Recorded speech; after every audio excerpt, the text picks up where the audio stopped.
Is Adia, and I will be talking about the three theories related to Black psychology, which are the Negrint model, the social learning theory, and the theory of planned behavior.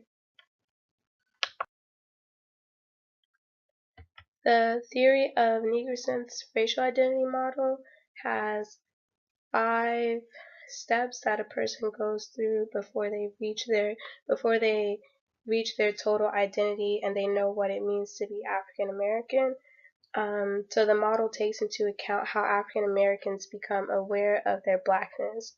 The first stage of the theory is the pre-encounter stage, is which blacks disregard their own culture and they believe that whites are better, and it kind of comes with a sense of embarrassment for being black. People in this stage also feel that blacks are to blame for their own struggles, so they might feel as though the reason why blacks are behind or African Americans are behind in society is because they're lazy or uneducated and things of that nature. The second stage of the theory is dissonance, which is when an event happens that changes a person's ideas of how blacks are actually treated in the United States. An example of this is when an African American may realize that the cops were called on them for no reason, or that they were charged a higher price or higher interest rate simply because of their skin color.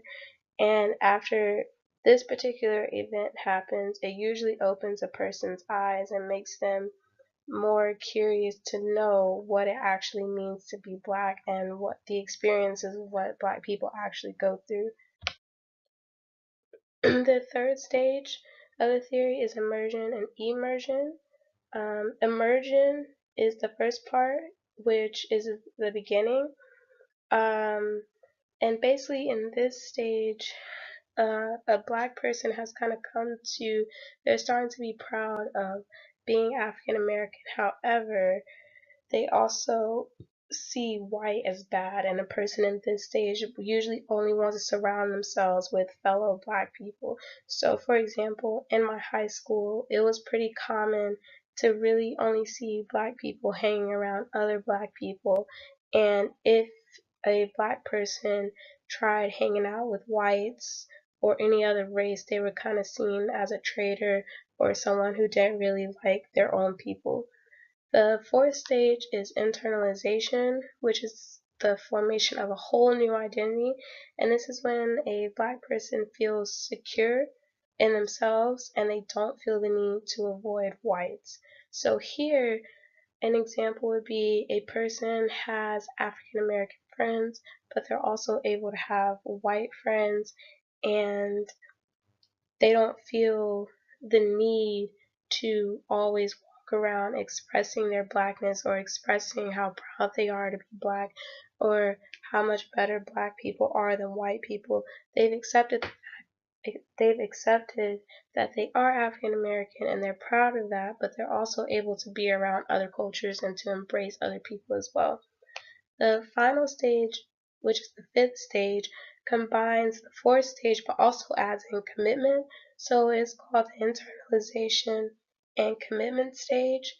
And here is a more solid identity that a person develops, and here they know what it fully means to be black. But not only does a person in this stage know what it means to be black, but they are also so secure within themselves that they feel as though they can start helping other oppressed people. So, for example, they can start fighting for rights for the LGBTQ community, they can start fighting for women's rights, all women, not just black women, and they can do this without denying or suppressing their own blackness. The theory of planned behavior is essentially created to show how well someone's behavior can be predicted, particularly regarding their physical health, and it has a few different stages.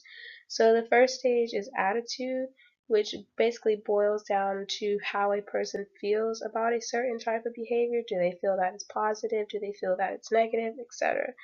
The behavioral intention is a person's internal motivation and how motivated they are to carry out that particular behavior. The subjective part is how ties into societal norms, and it's kind of related to, is this particular behavior seen as acceptable by other people, or is it seen as not acceptable?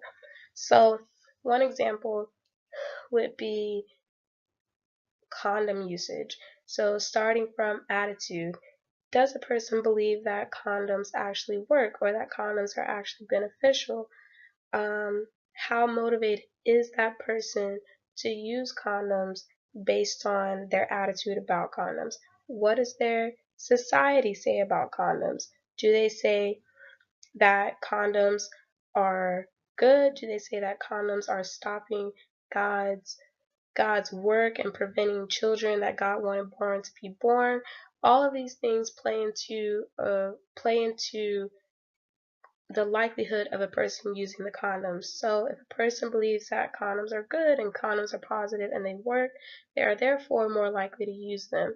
If the society that the person is in also believes that condoms are good and they work, that also increases the likelihood that a person will use them, which will decrease the chances of STDs and things of that nature. The social learning theory is essentially a theory that's based on the idea that people learn how to engage in social settings by watching other people. This specifically applies to children because they are very impressionable. People learn that being social brings on more positive and reduces the negative. The studies have shown that children are more likely to participate in pro-social behavior if they see their parents engage in pro-social behavior. So the best example of the social learning theory is the Bobo the doll study, which is when Albert Bandura basically put a doll in a room and he had adults demonstrate how to treat the doll. And when the adults were violent towards the doll and they beat the doll up, the children went in the room and repeated the action. So that kind of demonstrates that children learn based on what they see. As far as context with the Negrance theory, I think it's important that Black children are taught early on and at home about their history, and that they are taught the importance of where their people came from, and they are taught to take pride in their skin color. And I think it's important that this starts at home, because in the education system, a lot of times our history starts with slavery. In schools, if we are taught that our history begins at slavery, Martin Luther King, which is all important, but we're not taught about the inventions that were made in Africa, where mathematics started. That's not taught in school. And I feel like if parents instill that at home, then you won't have children who feel the need to go through stage one and being ashamed of themselves or feeling like their people are lazy, because they'll know where they come from. The theory of planned behavior, I thought, could be a good theory that's used in teaching physical exercise. So the core of the concept is that individuals are more likely to engage in activities that they have a positive attitude about. So by incorporating a fun environment that is conducive to working out and making it entertaining for the kids, that'll make it more likely that they want to exercise. And if you show them positive attitudes about exercise, that'll make them more motivated to want to do so. The social learning theory, I think, is important that is implemented by parents. I think it's important that parents let their children see them interacting with other people, and to see them handling conflicts in a mature way, and to see them having friends over, and to see them engaging in different activities, so that their children grow up understanding that being social gets you a lot further than being antisocial.